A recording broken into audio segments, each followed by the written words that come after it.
పూజ ఎలా చేయాలంటే మీ ఇంట్లో పూజ చేసుకునే పీట మీద ఒక ఎర్రటి వస్త్రం ఉంచాలి. ఆ వస్త్రం ఉంచే ముందు ఆ పీట మీద బియ్యపు పిండితో అష్టదళ పద్మం ముగ్గు వేయాలి. 8 దళాలు ఉన్న పద్మం ముగ్గు వేయాలి. ఒక స్వస్తిక్ ముగ్గు కూడా ఆ పీట మీద వేయాలి. ఆ పీట మీద ఒక ఎర్ర వస్త్రం ఉంచాలి. ఆ ఎర్ర వస్త్రం మీద 21 జిల్లేడాకులు ఉంచాలి. ఆ 21 జిల్లేడాకులకి తడి గంధంతో బొట్లు పెట్టాలి. ఆ 21 జిల్లేడాకుల మధ్యలో శ్వేతార్క గణపతి, తెల్ల జిల్లేడు వేరు మీద చెక్కిన గణపతి విగ్రహం ఉంచాలి.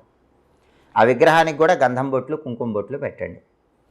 ఆ శ్వేతార్క గణపతి విగ్రహానికి 21 జిల్లేడు పూలతో ఒక పూలమాలిక అలంకరించండి. ఆ తర్వాత 21 జిల్లేడు పూలు మళ్ళీ తీసుకొని శ్వేతార్క మూల నివాసాయ గణనాథాయ నమోస్తుతే అనే మంత్రాన్ని 21 సార్లు చెప్తూ జిల్లేడు పూలతో పూజ చేయండి. ఇక్కడ మీరు గమనిస్తే పీట మీద 21 జిల్లేడాకులు ఉంచాం.